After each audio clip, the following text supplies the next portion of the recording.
Very fortunate to be in the DC area. This is a hub for the Calcon community. It gives us events like these give us an opportunity to congregate, kind of learn from each other.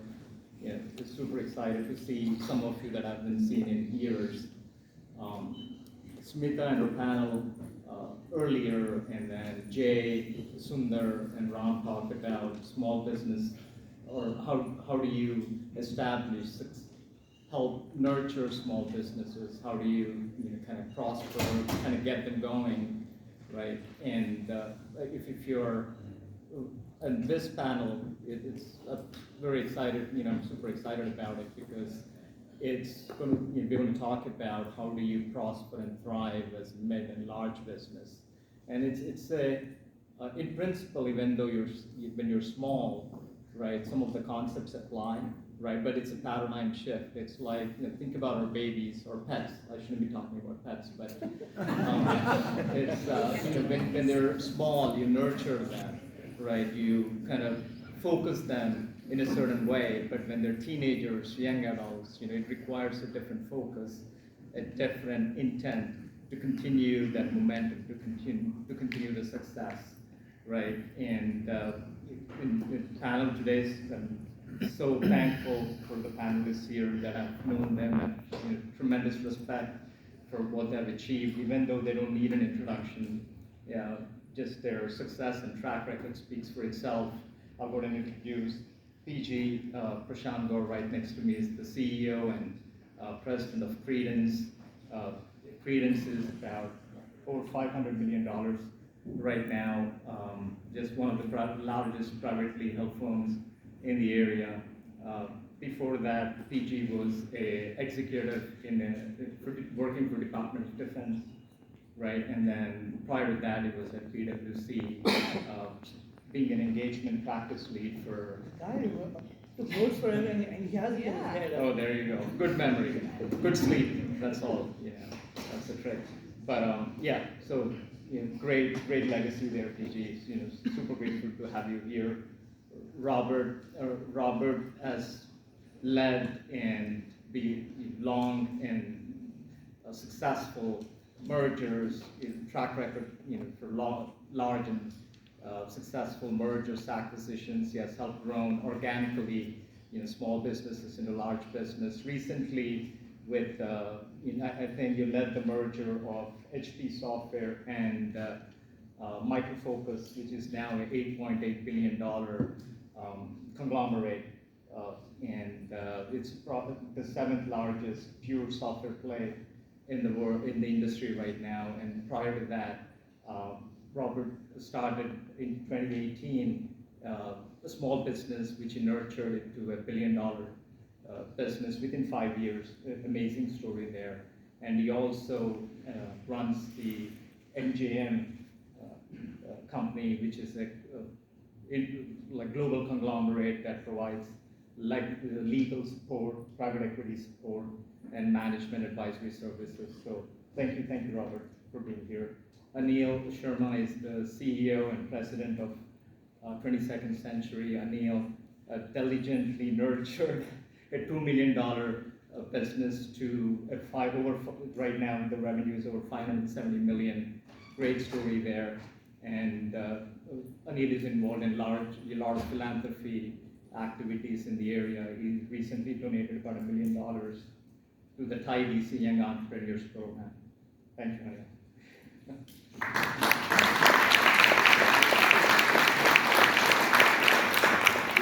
Next million.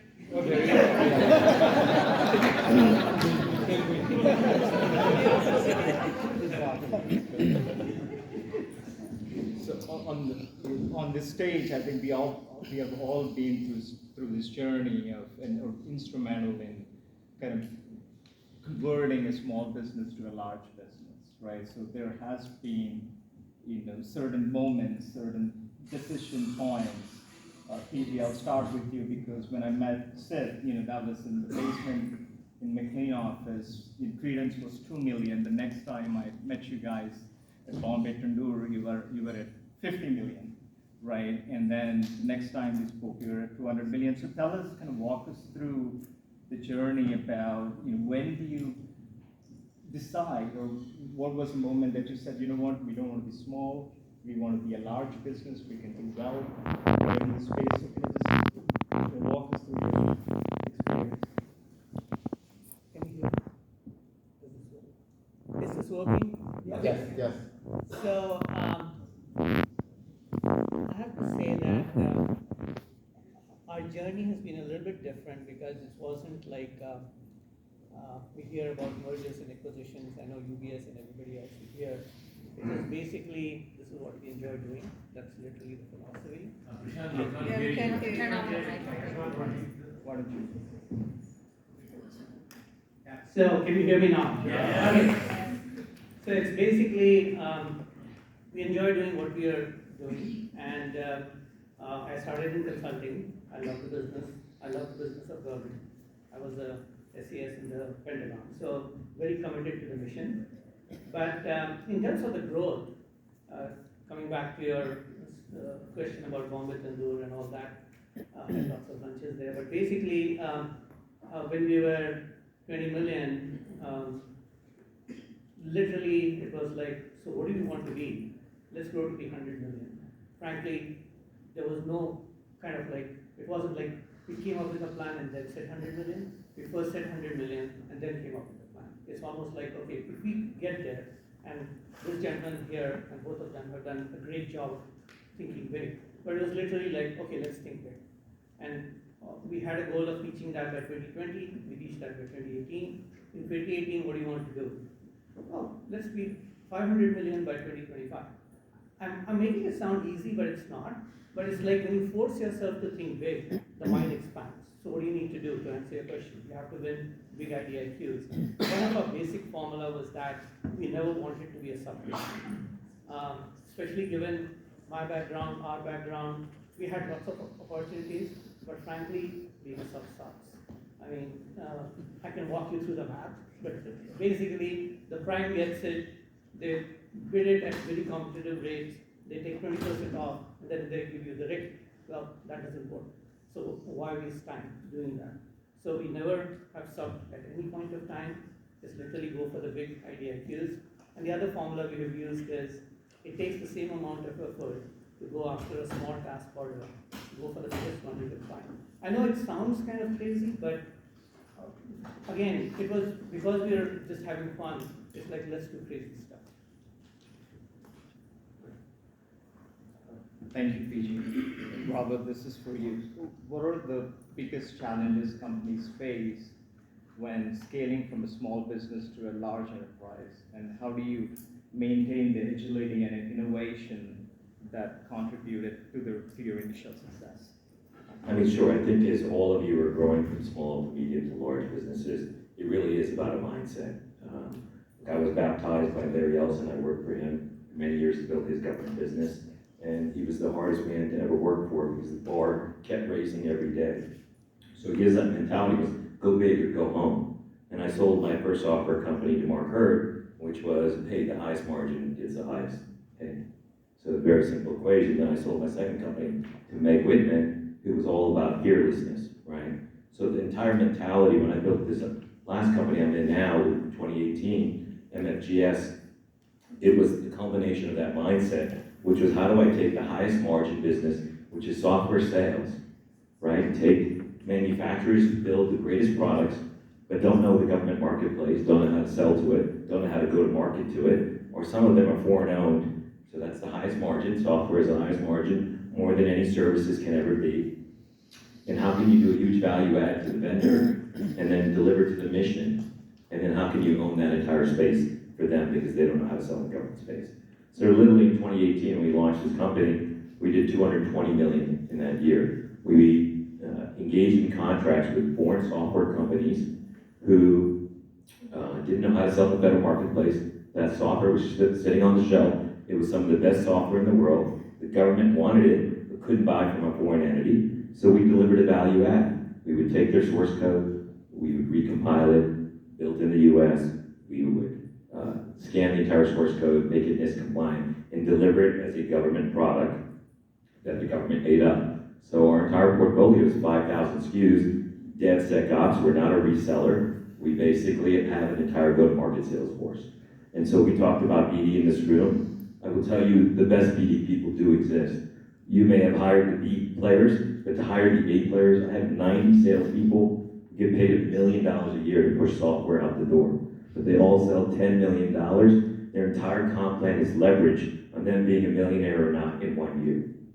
And so you've got to pay BD, because I'm not a publicly traded company, nor do I want to be one. But you've got to pay twice the market to get someone to sell for you at incredible levels. They do deliver it. Lockheed Martin did get there by happenstance. They hired great BD, capture people, salespeople. You too can get to whatever number you want to do, but you got to be bold, fearless, and you got to bet on the entire farm. We did 220 million first year. We doubled that number the second year, and now we're in within 5, 6, now 7 years in the business, over $1 billion. But to your point about the biggest challenge, I will tell you is to go from being an operator to an owner, and that's a huge mind shift change. Because you've got to enjoy life, right? And if you are going to operate the business every single day, you will not be able to think strategically about how to get to the next billion. So you've got to shift from having an incredible C-suite that are all better than you, capable of running the business, so that you can have a life and actually the freedom to think again, and then how do you take it to another level? And by the way, enjoy what you built. Because if you're not enjoying what you built, you're never going to grow it. And so if it becomes so onerous on you day to day, and all you're doing is putting out fire, you will never grow your business. That's my biggest challenge. Thank you. What happened to the other one? You have it right next to you. Next to you.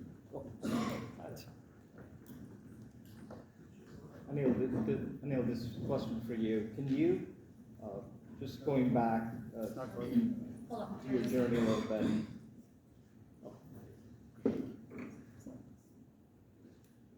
can you describe the change in mindset and perspective that you and key people in your company, the leadership, had to undergo to grow or to start thinking beyond like a small business to kind of now operate like a large business? Of course. Growing from small, as both Bowie and AG mentioned, it's a mindset, right?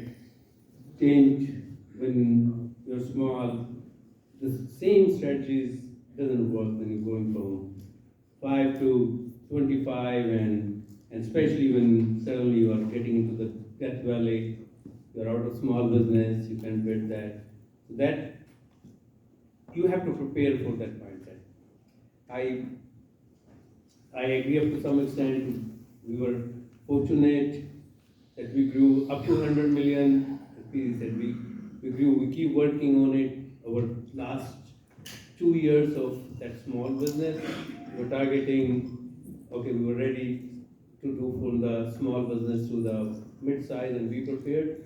The last 2-3 years, like 2014, we were $25 million in size, revenue-wise. And those 2 years, we worked the way 2015, late 2015, we graduate, our revenue was close to 150 million. So that 1.5 year, we went close to $500 million. So, but getting that, what that meant was to now prepare for it, the next stage. This is that mindset change, and it's not easy, it's difficult. When you're at a stage where you know every single contract which you're running, you have full pulse of 5-6 contracts you're running, you're ready to meet the customer, and suddenly you have now 25 plus contracts. You can meet the customer on that regular basis. You are able to. You don't know. I used to, when we were $25-30 million, I knew every single employee of ours. I was in touch, and now you're reaching that mindset.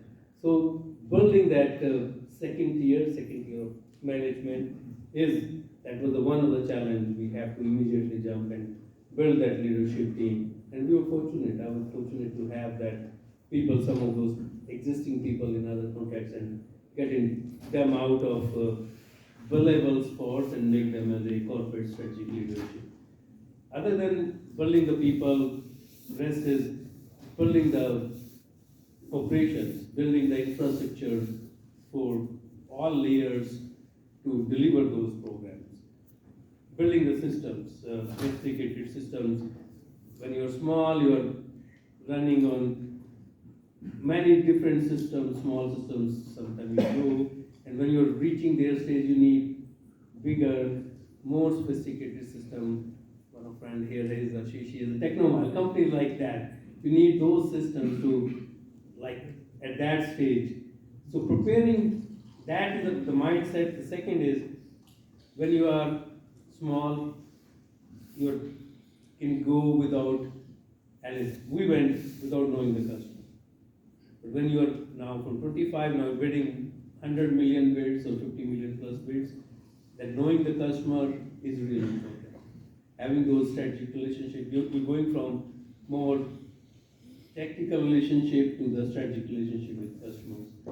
The other things, growing fast and growing from 25 to 100 to now over 500 million. One other thing is the branding. As that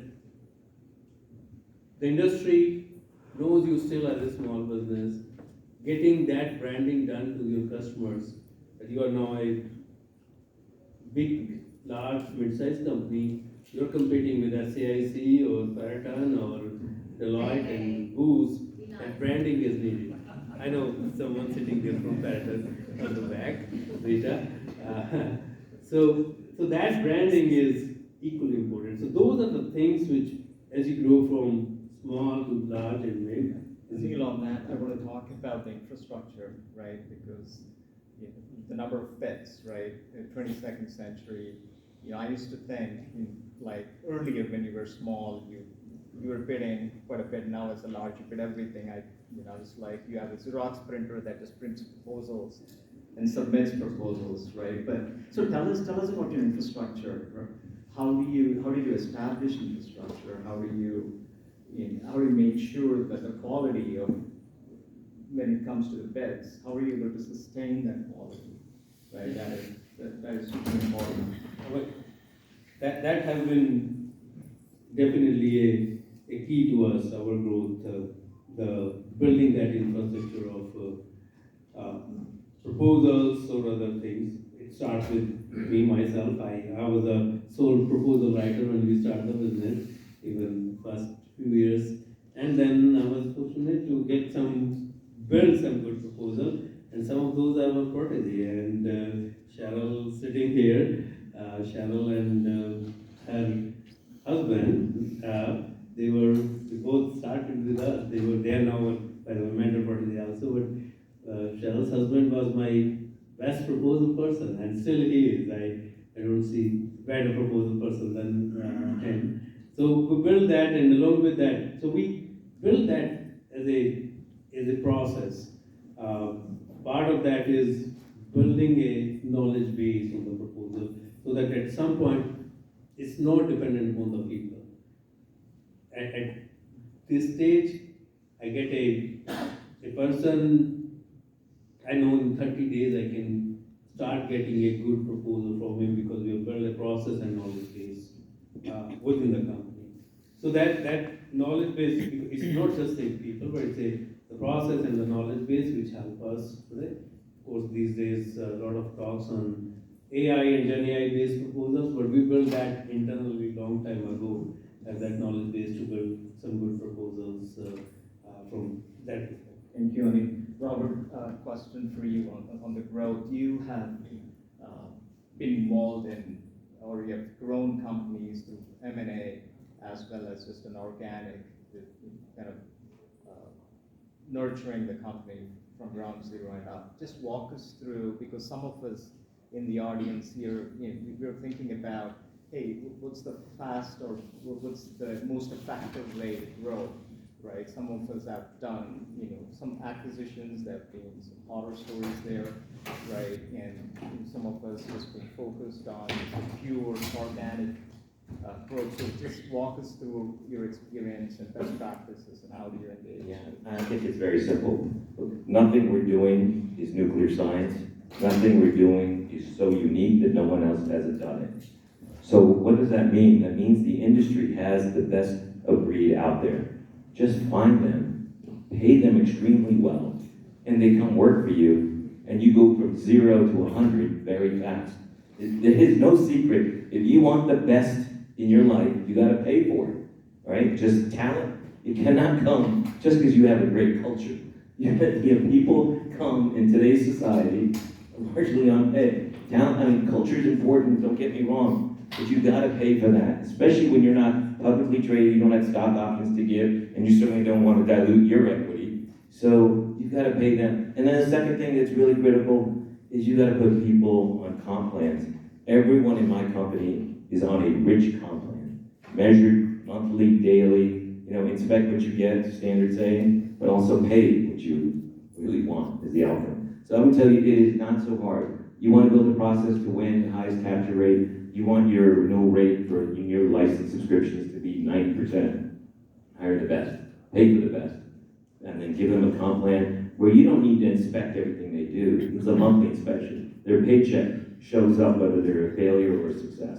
And then do other things. We go to club, and I send our top performers, and you want to make club an all-expense paid trip, really for them, their spouse, and their kids, so that they too, they have the pillow talk with their spouse, who says, hey, you're not the best person I ever married. And if so, then you better deliver on your quota and get to club. So it's a very simple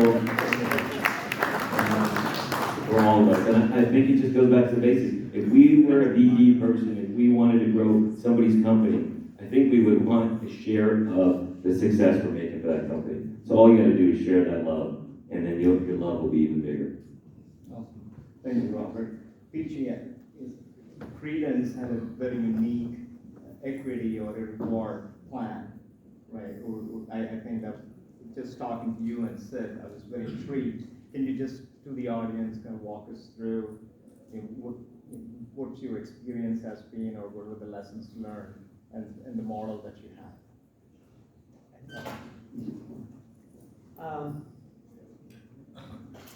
I'm very impressed with what Robert was talking about. Can you hear me now? Yes. Okay. So our model has been very different, and I'm actually speaking to the lots of small businesses in the room. I think what Anil said is very true, that when you start, you are the capture person, you are the proposal writer, and sometimes you're the delivery person. And when we started, we frankly had no money, but I have huge faith in young people. And yeah, because I was also the president of ACTAC, which is the biggest media organization in this town, not that much faith in BD people. So basically, what we did was to take very smart kids from school. I've got kids from UVA, Virginia Tech, who we hired. And yes, totally agree, if you want to find the best people, you have to pay them 10% more than the market. I'm saying that because lots of us have been fans of Dilbert, and Dilbert had a famous saying which is still stuck in my head, which is, companies are stupid. They want the best person to know, who knows everything, but they don't want them to know about compensation. It doesn't work. You have to pay people 10% higher than the market. So if you take the smartest kid from, say, UVA, and the others are paying you them 70, you just pay them 100, you get them. And once you pay them 100 and you get them, as he just said, keep paying more and more as they develop. So if you look at our Capture BD organization, I've got a bunch of 30-year-olds, because they've been with the company since they were 20 years old. So I've got a bunch of 30-year-olds, and I joke with them. I give them titles like client executive, account manager, because they're dealing with 50-year-olds.